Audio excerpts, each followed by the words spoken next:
Hello guys, and welcome to a new Infinity Kingdom video. This is Kincaid from 49, and in this video guys I want to talk about Merlin, the Great Wizard, one of my favorite immortals, and one of the strongest mages in the game at the moment. That is, I actually consider Merlin to be the strongest mage that is available in the game, because his skill nukes the entire team all together, unlike some other mages who has some specific targets like Empress Wu or the wind mage, what was his name? Baldwin.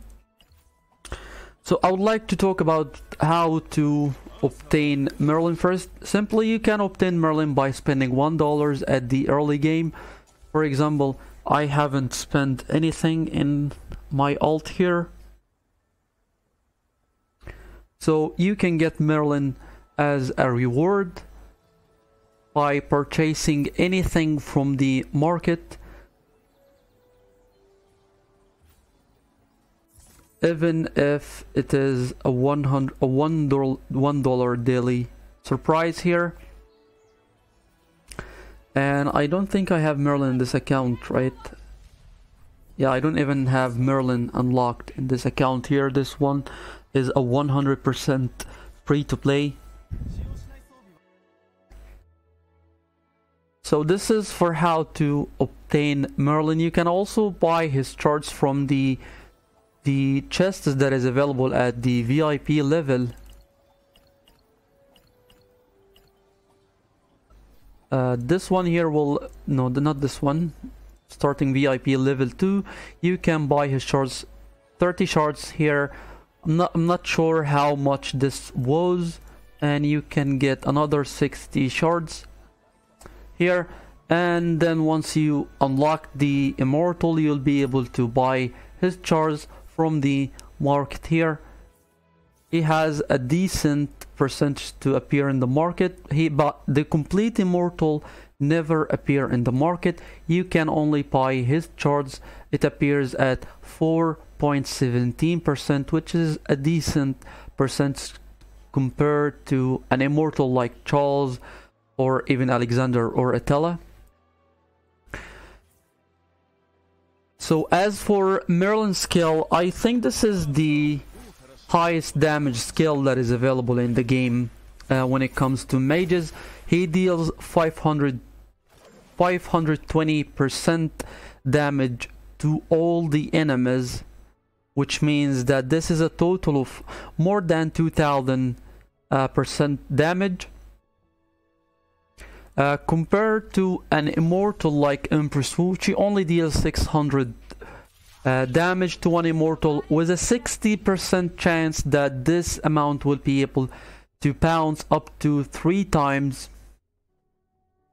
So just in case that Empress Wu was able to proc the bounce up to 3 times, only then Empress Wu will be able to deal more damage than Merlin. But we all know that Empress Wu doesn't really count on her skill to deal damage.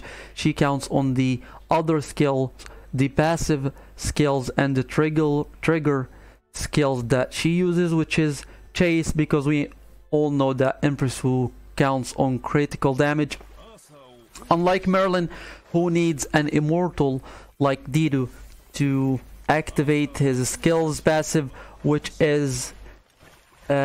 increases his damage by 50% if the target was chilled. Basically, the chill stat could only be applied by an Immortal like Dido or an Immortal like Helen for early game. So the chill stat could be applied by Dido. She simply applies chills to all the targets in the fight, providing them with more physical defense, and if the shielded target has been attacked by an enemy, they have a 35% chance of inflicting chill on the attacker, which they will receive a negative stat that will decrease their attack speed by 20%. Then Merlin will be able to deal 50% more damage using prophecy, which is a lot of damage. If we take a look here at my arena, I can show you some reports where my Merlin dealt a crazy amount of damage. Not this one. For example, this one here, Merlin was able to deal 23 million damage using only prophecy.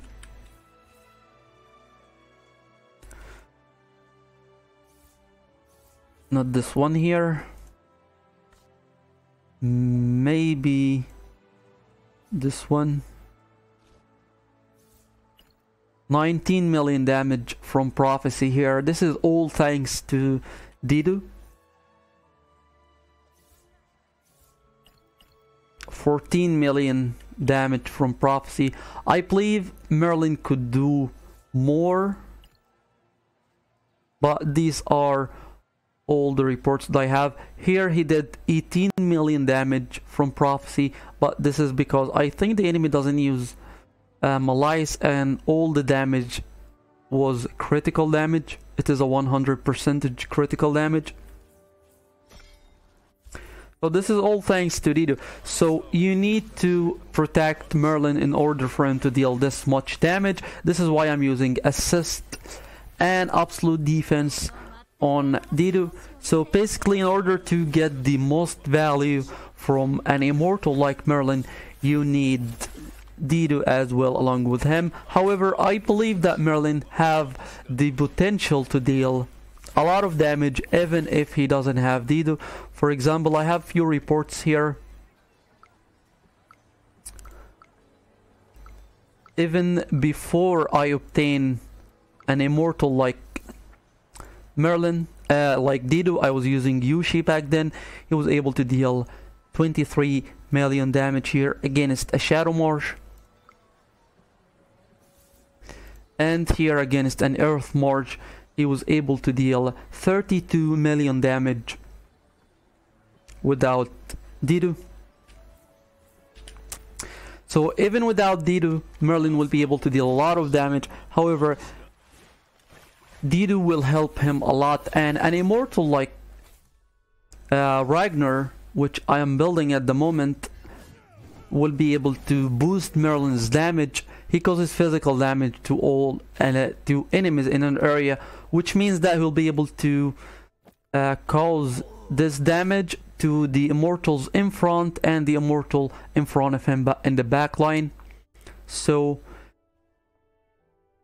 he also increases the magical damage that is being received by the affected immortals by 30% at max level. 30% magical damage received increase will be a huge boost to an immortal like Merlin. So I think that the ultimate Water Marsh will be Attila, Ragnar, Dido, and Merlin. I'm not sure yet about the recent Water Immortal, which is Margaret. Doesn't seem really promising, as I explained in her video, because she has a very low energy regain compared to an immortal like Merlin, who has, I think, slightly high energy regain without boosts. Yeah, Merlin has 66 energy regain without any kind of boosts. I think it is 80 energy regain. Yeah, so as for the skills, I'm using concentration, I'm using rage to increase his crit rate chance, and I'm using annihilation as well. For the artifact, I'm using a crit value artifact because I think crit value helps him a lot to increase his chance of dealing the critical damage, which I'm looking for.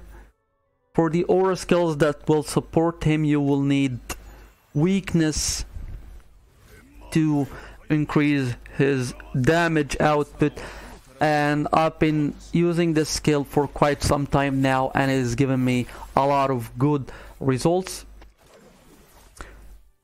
So this is all about Merlin, guys. Hopefully I managed to explain everything regarding him. Thank you so much for watching, and have a wonderful day.